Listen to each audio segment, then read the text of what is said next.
Standing on top of the platform, Quinn had a clear view of the giant rat-like creatures coming towards him. Blood spray! 25 of 30 HP. The 5 rats out in front were sent flying back and toppling down the stairs. There was no longer any space for Quinn to go up. He turned around and the rats were just starting to ascend the second set of stairs. He started swinging his hands out rapidly, aiming carefully at each rat. Blood swipe as the red claw-like lines left his hands. At the same time, he could hear multiple messages ding in his head. Rataclaw has been defeated, 100 EXP, 14 of 30 HP. The messages continued onward until eventually all of the rats had been killed. Quinn then fell to the floor on his knees, gasping for air. 5 of 30 HP. Blood bank has auto-activated. 30 of 30 HP. 50 milliliters remaining in blood bank. 1040 of 1600 EXP. Congratulations, blood swipe has reached level 2.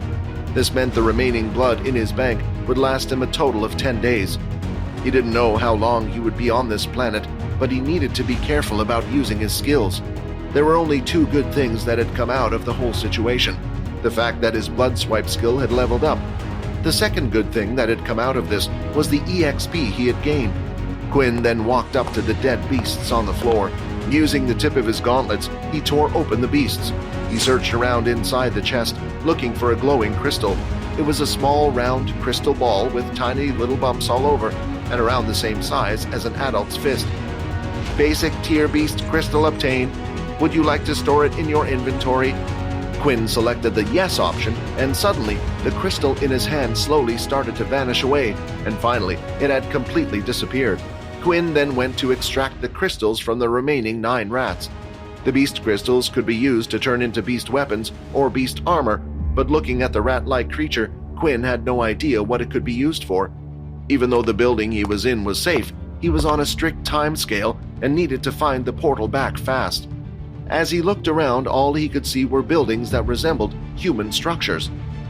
That's when he spotted something. One of the buildings, without a doubt, had the same crest as the school he attended. So this really is a human shelter, but then why is it all ruined and destroyed? Quinn had recognized the building as they had one in the city he was currently in. It was the military storage room. It was where they kept all their high-end equipment, ability books, skill books, and beast weapons. There's a good chance the portal might be located in there. Unknown to the students at the school, there was currently chaos going on between the upper staff. Faye, one of the sergeants of the school, was walking down the hallway at incredible speed. Even though she was only walking, she was causing gusts of wind to hit the students as she walked past them. A single wooden door in the first-year building had a sign out front saying the words "General" on it. Faye barged the door open and quickly zoomed to Nathan's desk. The wind that came along with her caused papers to be flown and scattered all over the room. "Hey, I was nearly done with that," Nathan shouted. "The portals have been used," Faye shouted. 2 students seem to have been registered to have gone through them. Nathan started to pick up the papers that were scattered around the room one by one. "Is that all? Well, why don't you just go and get them back?" "I'm afraid it's because they have gone through a red portal, sir." Nathan then dropped all the piles of paper he had picked up from the floor. "What? How did this happen? Weren't there meant to be guards stationed at the portal? Apparently there was a scheduling conflict. When the guards changed shifts, their replacements never arrived." Nathan then went to sit back in his chair as he struggled to think what to do. Stupid parents. This is why I said we should have cameras stationed in the school, but it was hard enough to allow them to get those trackers put on them. The original families had a big say in what went on and what didn't. Do we know which students have gone through the portal? The first one is the student by the name of Quinn Talon, and the second one is Vorden Blade. Him again? After the incident with the second years, Nathan decided to look into Vorden's family background a bit more, and if they were to find out, this would be bad news. Make sure his family don't learn anything. We have to keep this a secret for as long as we can.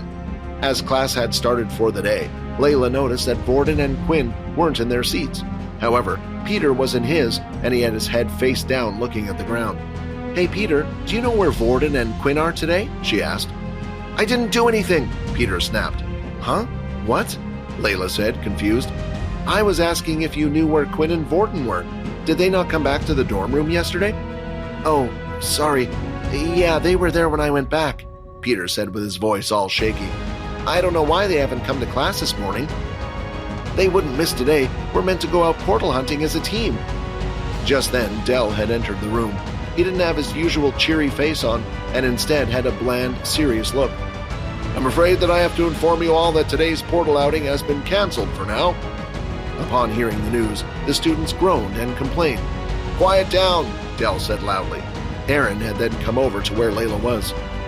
Yesterday, while I was walking by two students, they overheard the sergeant shouting at the general, something about two students going into the portals. My guess is that's the reason why this whole thing has been delayed in the first place. Layla then stood up from her seat and grabbed Aaron by the shoulders. Don't you see? Vorden and Quinn have to be the missing students. No wonder Del didn't say anything about them. As she turned her head, she looked Peter dead in the eye. As soon as Layla took a step forward, Peter got out of his seat and ran for it. Aaron, we have to get Peter. He knows something. A person who isn't guilty doesn't run away for no reason. Hi, Quinn here. Thirsty for more action? Jump the queue and unleash all episodes. Click on the link here and install the Pocket FM app. Sink your teeth into the next episode of our fantastic journey. Only on the Pocket FM universe.